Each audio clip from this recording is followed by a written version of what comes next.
Hello student, तो sigma coaching classes में आपका पुनः बहुत बहुत स्वागत है। और आज हम आगे बढ़ते हैं आपकी सीरीज में फिजिक्स 12th क्लास की फिजिक्स जो हमारी चल रही है, उसमें जो हमारा अगला टॉपिक रहेगा वो रहेगा कूलॉम का नियम। कूलॉम बहुत ही इंपॉर्टेंट नियम है, कूलॉम का नियम, और मोस्ट इंपॉर्टेंट है भाई बोर्ड के पेपर में। यानी क्या करना, इसको अच्छे से याद करना और इसको वही रटी देना। पूरे कूलॉम के नियम के ऊपर, ये जो पूरा जो वीडियो है ये वाला पूरा कूलॉम के नियम के ऊपर ही है। तो इस वीडियो को आप कभी भी देख सकते हैं और जब भी जरूरत पड़े बार बार इसका रिवीजन करें। और बहुत ही ज्यादा इंपॉर्टेंट है, मतलब आगे के सवालों में भी आता है और बहुत ज्यादा इंपॉर्टेंट ये अपने लिए रहेगा कूलॉम का नियम।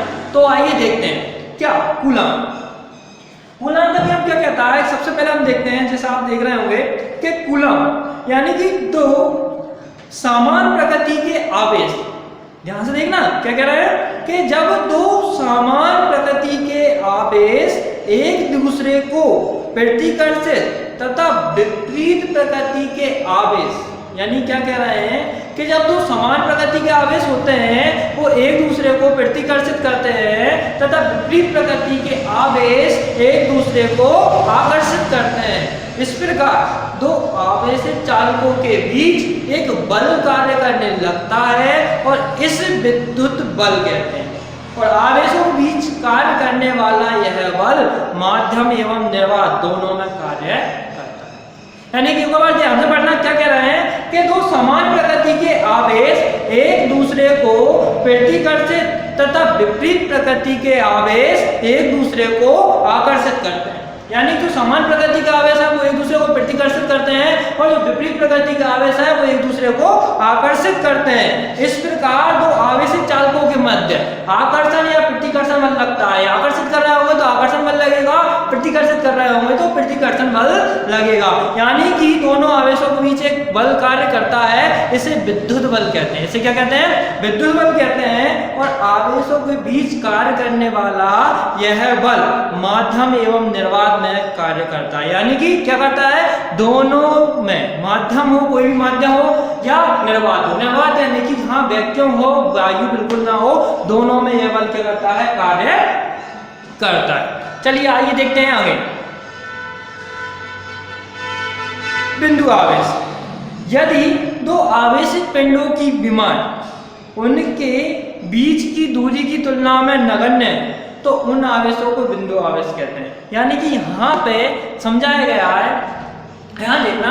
यानी कि क्या कह रहा है कि जब दो आवेश, इस तरह के दो आवेश हो, क्या हो, इस तरह के दो आवेश हो। यहाँ पर मान लो कि ये आवेश है Q1, ये आवेश है Q1 और ये आवेश क्या है Q2।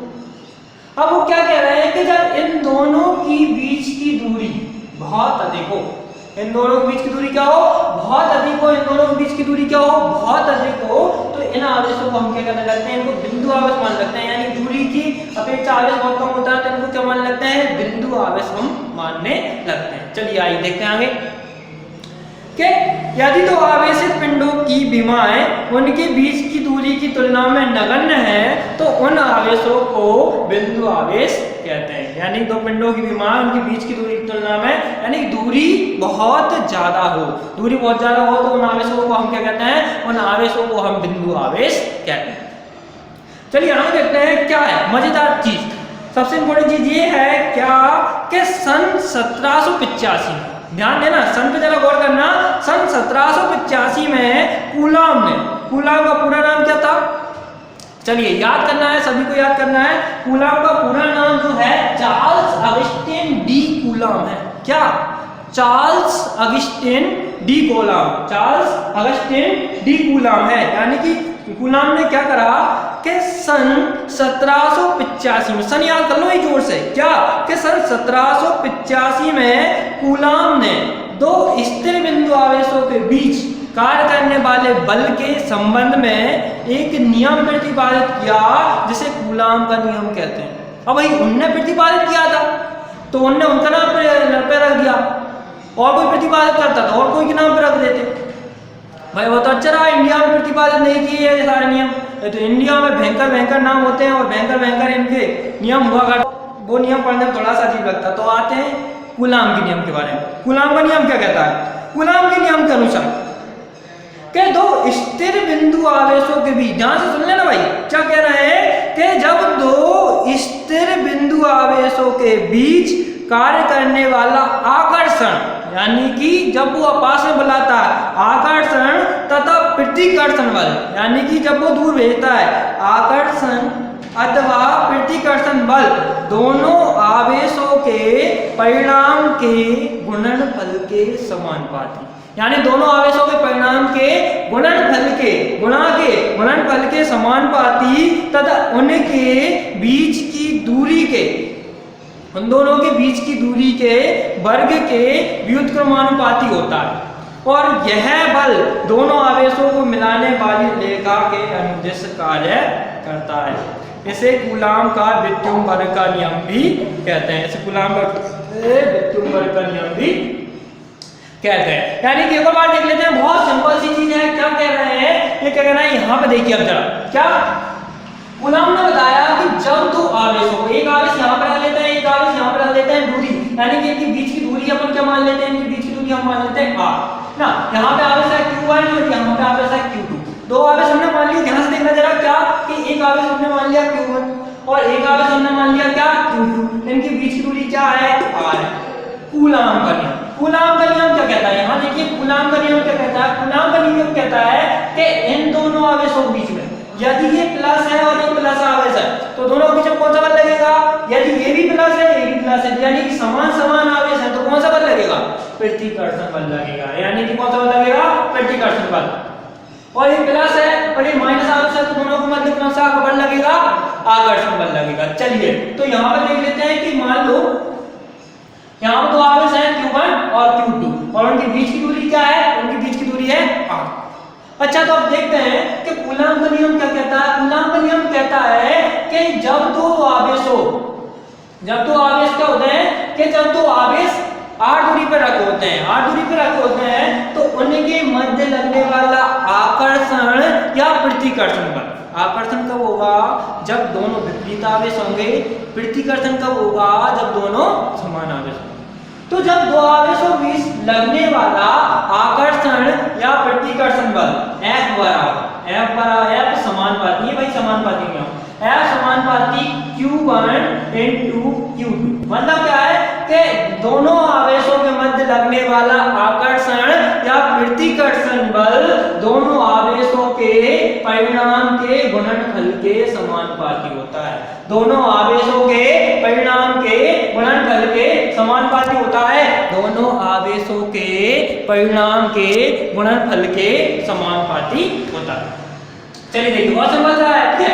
एक कंडीशन ये हो गई है, दूसरे को मान लेते हैं 1, ठीक है। और एक और क्या कह रहा है, साथ में वो दूसरी चीज कह रहा है कि दोनों आवेशों के मध्य लगने वाला बल, दोनों आवेशों के मध्य लगने वाला बल इनकी बीच की दूरी के वर्ग के व्युत्क्रमानुपाती होता है। यानी कि क्या कह रहे हैं कि इन दोनों आवेशों के मध्य लगने वाला बल इनकी बीच की दूरी के वर्ग के, बीच की दूरी के वर्ग के, बीच की दूरी के वर्ग के व्युत्क्रमानुपाती होता है।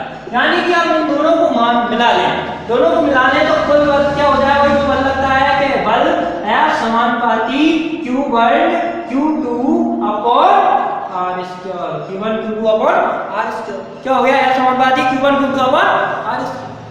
चलिए आगे देखते हैं, यानी कि F बराबर हो जाएगा K Q1 Q2 upon R square. F बराबर क्या जाएगा, K Q1 Q2 upon R square. चलिए यहाँ ये क्या है, तो ये क्या है, ये K नियतांक है। ये क्या है, एक नियतांक है जिसको हम क्या कहते हैं, जिसका अलग अलग टाइम पे अलग अलग मान होता है, अलग अलग माध्यम में अलग अलग इसका मान होता है। यानी F बराबर क्या आया, F बराबर K Q1 Q2 upon R square. F बराबर क्या आ गया, K Q1 Q2 upon R square. चलिए अब हम देख लेते हैं कि K के मान SI पद्धति में भी देखेंगे और CGS पद्धति में भी देखेंगे। सबसे पहले हम देखते हैं SI पद्धति में।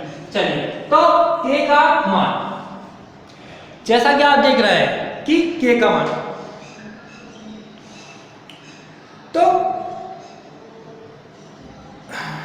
जब दो आवेश, जब दो आवेश निर्वात में रखे हों, क्या कि जब दो आवेश कहाँ पे रखे हो, निर्वात में रखे हो, तो ऐसा ही पद्धति में इसका मान के बराबर 1/4 पाई एप्सिलॉन 0 1/4 पाई एप्सिलॉन 0 होता है। क्या होता है? के बराबर 1/4 पाई एप्सिलॉन 0। और इसका मान क्या होता है? तो इसका मान होता है 9 × 10⁹ न्यूटन इंटू मीटर स्क्वायर प्रति कूलम स्क्वायर। यानी कि हम क्या देख रहे हैं कि के का मान किस पद्धति में? ऐसा ही पद्धति में। और कहाँ पे ये आता है? निर्वात में। कहाँ पे?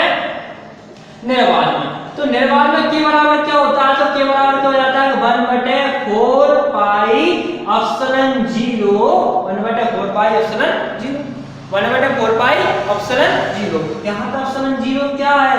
यहाँ पे एप्सिलॉन 0 निर्वात की विद्युतशीलता है। ये एप्सिलॉन 0 क्या है? निर्वात की विद्युतशीलता है, जिसका मान हमें याद रखना है। इसका मान क्या होता है? 8.85 × 10⁻⁻12 newton into metre sorry coulomb square प्रति न्यूटन इंटू मीटर स्क्वायर। ये इसका क्या होता है? मात्रक होता है। इसका क्या होता है? मात्रक होता है। जैसा कि आप देख रहे होंगे कि एप्सिलॉन 0 को निर्वात में विद्युतशीलता कहते हैं और इसका मान 8.85 × 10⁻⁻12 होता है और इसका मात्रक कूलम स्क्वायर बटे न्यूटन इंटू मीटर स्क्वायर होता है। चलिए इसी प्रकार देखते हैं कि के बराबर 1/4 पाई एप्सिलॉन 0 था। इसका मान क्या होता है? इसका मान क्या होता है? के का मान होता है 9 × 10⁻9 न्यूटन इंटू मीटर स्क्वायर प्रति कूलम स्क्वायर। क्या होता है कि 9 × 10⁻9 न्यूटन इंटू मीटर स्क्वायर प्रति कूलम स्क्वायर। यानी कि हमें इन दोनों चीजों को अपन को अच्छे से याद रखना। अब के का मान क्या हो रहा है? के का मान निर्वात में क्या हो रहा है? 1/4 पाई एप्सिलॉन 0। अतः हम इससे क्या निकालेंगे?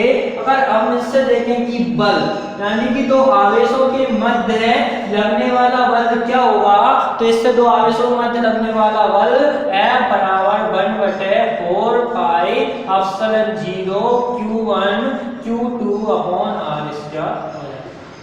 और ये हमारा क्या हो जाएगा?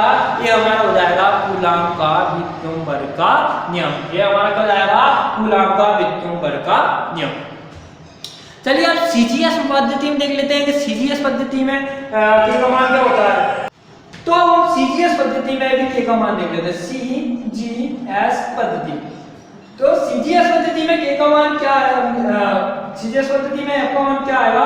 तो सीजीएस पद्धति में एफ का मान अपना आ जाएगा कि न्यूटन, ये ऊपर आ जाएगा न्यूटन क्या हो जाएगा? डाइन, क्योंकि न्यूटन हो जाता है ऐसा पद्धति में, इसमें क्या हो जाएगा कि dyne into centimetre square, dyne into centimetre square बटे स्टेट